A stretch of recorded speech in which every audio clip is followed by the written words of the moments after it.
And good afternoon, members, and welcome to today's Insights Innovation webinar. Today we have Sam Ward, the Director of Business Development for the Trade Desk, who'll be presenting the future of TV.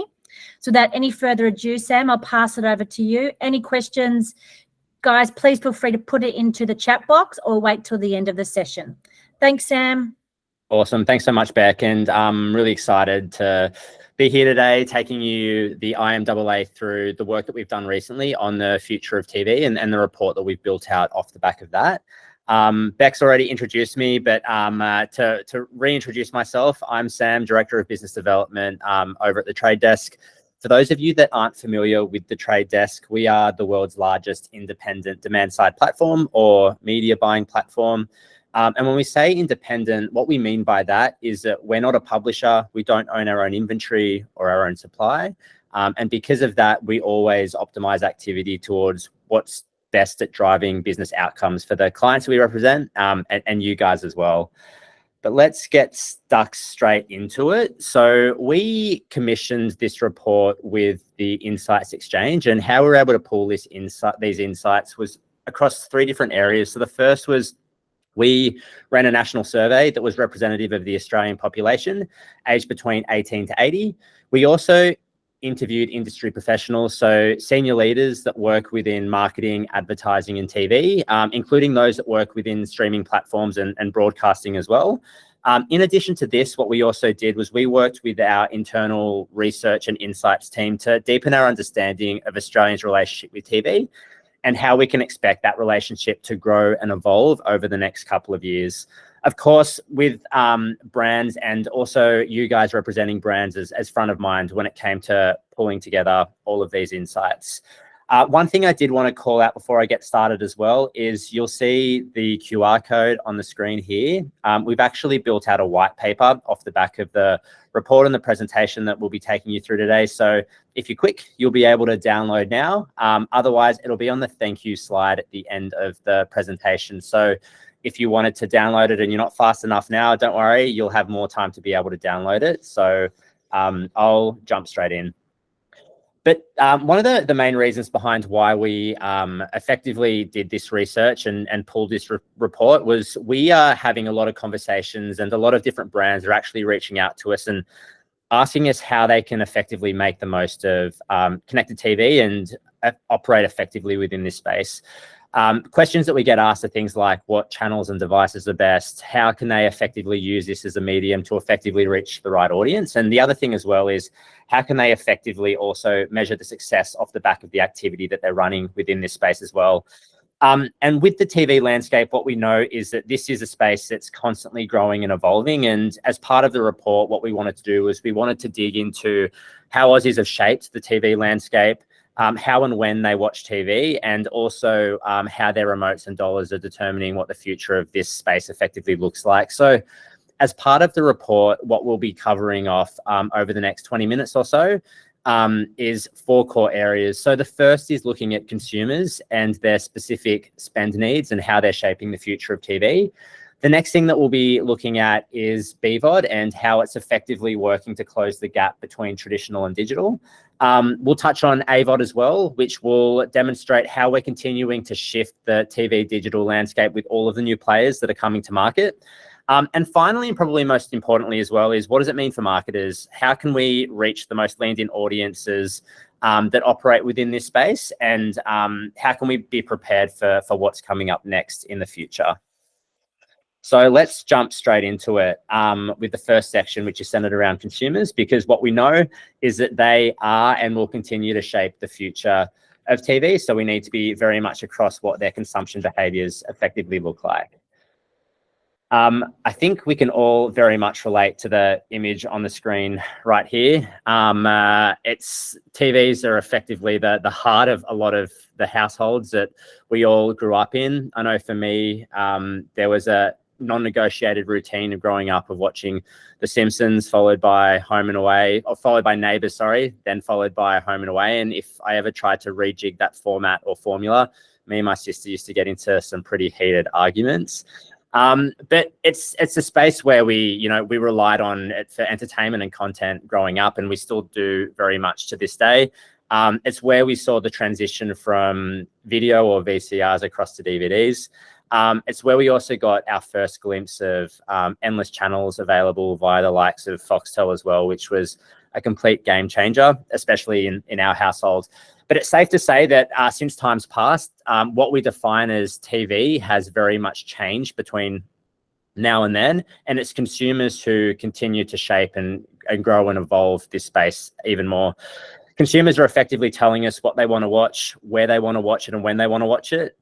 They use this content to enrich their lives to fit into their schedule, and they want complete flexibility in terms of how they're able to consume the content that they want to consume. And they've got complete freedom and flexibility of choice, and we live in an exciting world where consumers can effectively achieve all of that. We are no longer restricted now to a single platform of just broadcaster content. The world's our oyster when it comes to the types of content that we are able to consume.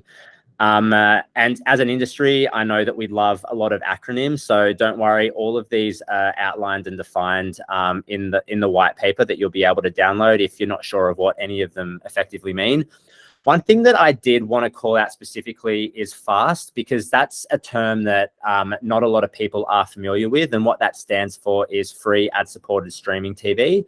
So when we talk about FAST, we effectively mean the likes of, your Fetch TVs or your Samsung TVs, which is how you're able to effectively access aggregated content that's designed for your viewing experiences across your smart TV or your largest screen within the house. And the reason why I wanted to call that out was because that's a term that I'm going to be using throughout the course of the presentation. But jumping straight into a holistic view of what total consumption behaviors look like, what we see is that total video in-home viewing on any device is really broken down into these three core areas here. So the first is total TV, which takes out the lion's share. That represents traditional TV and BVOD, just so you're aware of that. And it currently counts for 72.6% of total content that's consumed at home on any device. This is followed by SVOD at 15.3%. And we understand that this is in a very interesting phase of its life, which I'll touch on shortly. But what it's ultimately providing is consumers with a lot of choice in terms of the content that they're able to watch. And then finally followed by social video as well. And when we talk about social video, that's along the lines of video that's available via the likes of YouTube, Meta, which includes Facebook and Instagram, TikTok, and all of those awesome environments. But looking at BVOD specifically, what we are seeing is we're seeing a pretty rapid change in consumer behavior, especially when we tie it back to broadcaster content. So what we know is that 2.5 million Australians are choosing to watch BVOD over linear every single week. So that is a massive proportion of our total population, and this is something that's continuing to grow. What that actually represents when it comes to hours of content that's being consumed is that's 26 million hours of content that's consumed on a weekly basis. And what we're also finding is that 63% of BVOD viewers are watching it on a weekly basis as well. So they're also watching at high frequency, which is really important for us to point out. When we talk about growth and growth trajectory within this space, what we are expecting to see is around a 34% increase in adoption or growth between now and 2026. So it's already got a really strong base, but we're expecting it to continue to grow and adoption to continue to improve over the next couple of years. And a lot of that has to do with the fact that homes are now being built without traditional TV antennas anymore. So people are actually watching BVOD because they have to be connected to the internet in order to do it. And ultimately, they still want to be able to tap into and watch all of the broadcaster content that they know and love. The other thing that I did want to talk about just very quickly is ad effectiveness. So what we have found is that from an ad effectiveness perspective, when you compare BVOD to the likes of social video, as an example, is it's 4.7 times more remembered than those other environments as well. So it still has a very significant impact on overall ad effectiveness. And this is why it's an important environment to be considering as part of the activity that you guys are looking to run. Now, doing a bit of a deep dive in terms of what this represents from a generational perspective, I don't think anyone on the call is going to be super surprised by the fact that Gen Z are really fueling the consumption of local content through BVOD. They're referred to as digital natives, and effectively they've grown up with things like, multi-screening and being able to access all of the content that they want to access online. So this is something that's very much first nature to them. But what is interesting also is that 37% of them claim that they will have stopped watching linear TV completely in the next 5 years. One thing that I do want to stress is that's linear TV. It's not broadcaster content. It's just how they're watching that content. So that's a really interesting stat. But I think the other things worth calling out as well is that BVOD live streaming is something that's growing. BVOD fast channels is something that's also growing quite quickly, especially when you're looking at Gen Z specifically. So when you think back to the user experience on your Samsung smart TVs as an example, and you're able to access all of your content via that portal, then that makes the process of consuming the content that you want much easier, especially when it's aggregated based off what you like to watch. Is definitely an area that we should be considering. And the younger generations are really driving this, but it's good to see that we're also seeing adoption quite strong across the board when we also look at millennials, Gen X, and baby boomers as well. Cool. So now onto the next section of the presentation, which is specifically looking at BVOD. BVOD's really leading the charge when it comes to local broadcasters paving the way in how we're experiencing rich content today. Whether it's watching sporting highlights from the recent Cricket World Cup to Alone on SBS, or all of the reality TV that we know and love on 7, 9 and 10, BVOD offers advertisers the opportunity to benefit from traditional advertising and the content that we know consumers know and love. But it also has the opportunity for advertisers to start to do things like overlay data and to also measure the effectiveness of activity by tracking things like ROI, which is incredibly important. One thing that when we do talk about BVOD, it's really nice to focus on these 4 core areas, because it really rings true and demonstrates the value of BVOD as an environment for advertisers to be running activity across. Starting with brand impact, we know that linear TV has always been a really phenomenal channel when it comes to driving brand. And this is a really great way to ensure that you're still running effectively across broadcaster content. So you still have the benefits of being able to build your brand effectively within this space, but you're not restricted by the higher entry price that's required to buy across linear TV. So that's a major benefit. And you also get access to data capabilities as well off the back of that, which is really, really important. The other thing that it provides is cross-device reach. So what we know is that people aren't just watching content across their connected TVs, they're also watching content across their smartphones, their tablets, their desktops as well. And what BVOD ultimately provides is a multi-device platform for brands to be able to effectively reach and to engage with the consumers across the content that we know that they're watching, and deliver a really robust ad experience.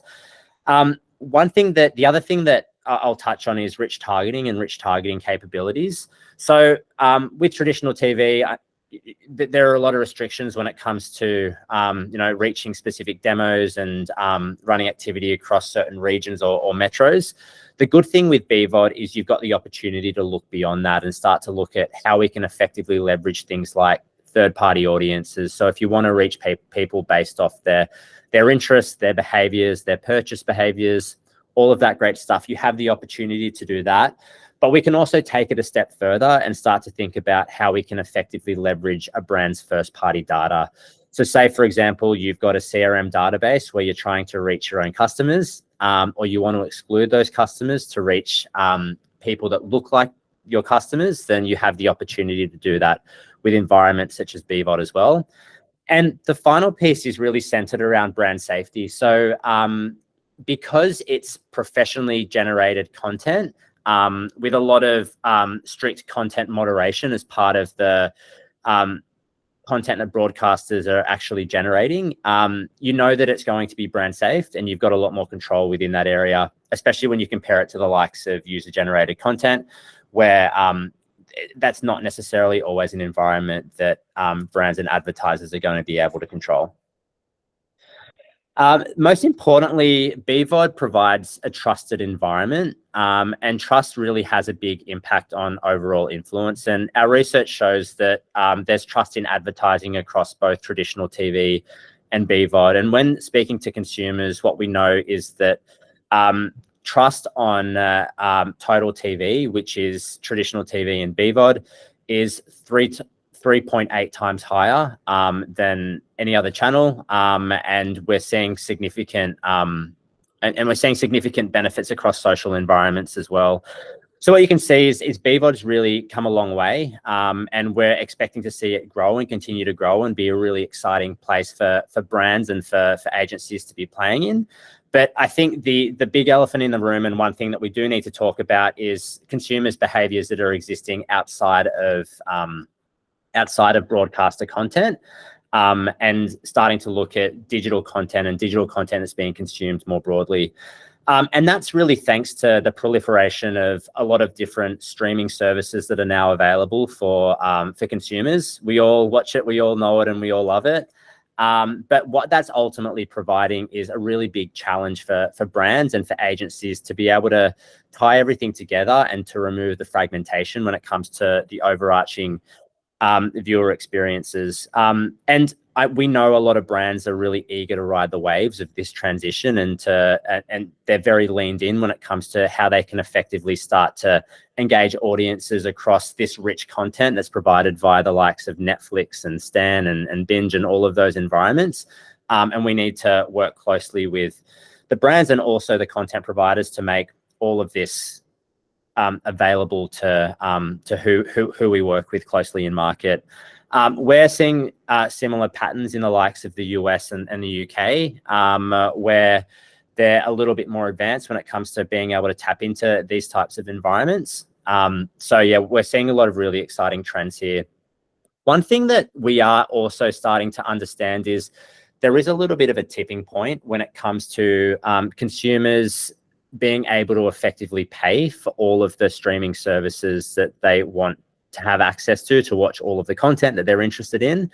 And because of that, 36% of SVOD subscribers are open to ads, seeing ads in exchange for free or reduced costs of subscriptions. And when you think about it, it does make a lot of sense. If you think about just having Netflix on a monthly basis, it's something that is quite palatable. But once you combine that with the likes of Prime, Apple Plus, Binge, Disney Plus, all of those other environments, it does become a bit of a strain on the wallet. And I think consumers are starting to think about ways in which they can still access this content where it's not going to be at such a high cost. And what we're finding is that 44% of Australians are willing to consider 6 minutes of ads an hour for a $5 per month subscription fee to make it much more affordable. So I think all of this stuff is really interesting, and it's not a major surprise if you think about all of the costs that do occur off the back of this. So this here is a pretty good snapshot of what's currently available now from an ad-supported perspective. What we know is that 70% of Australians, or 70% of Australian households, currently have access or have opted into one subscriber platform. And what we are starting to see is that if the ad-funded model is going to work, these subscription providers are going to need to identify and recognize the right way that they're going to be able to effectively play within this space. So what's available now, I'm going to talk through two different examples of two different models that have been built out. So starting with Netflix, they have the largest share of SVOD in Australia. And what they're looking to do is they're looking to, I guess they've built out an ad tier model by lowering their subscription fee where people can save money in exchange for ads. This is a really interesting move that Netflix has made off the back of their announcement in 2019, saying that they would never have an ad-funded model. So it is nice to see that there has been a flip around, and what this is ultimately going to present is a lot of opportunities for advertisers to be able to align with this content. what we are finding is, although it was launched with a little bit of scrutiny, the market has responded quite well to the launch of their ad-funded model. And what we've seen is a huge increase in their share price from the beginning of the year to now. So this is a model that is working quite well. I think one thing that we do need to see is more scale off the back of this content that's being available, and the inventory that's available off the back of ads generated via Netflix. But this will continue to provide a lot of really awesome opportunity for brands. The other model that's been built out was one by Binge. So Binge has been around for a little while, and it was created by Foxtel. And what they effectively did was they built out an ad-funded model at the default rate that people were already paying. And if people didn't want to have ads as part of their Binge experience, they would have to pay a premium or a higher tier in order to overcome that. This has also been an effective way to be able to align advertising within these environments, and definitely something that is presenting more opportunities for ads. And if consumers don't want to see ads as part of their experience, then they have the choice, but they're going to have to pay a little bit extra. Outside of the providers that are currently already operating within this space and looking at an ad-funded model, we've got the likes of Paramount Plus and Disney Plus that already have an ad-funded model in other markets. So watch this space. I think there's going to be a lot of exciting opportunity here that brands and marketers are going to need to be aware of. But the main question here is from a SVOD perspective, is if an ad market model is the right model for them.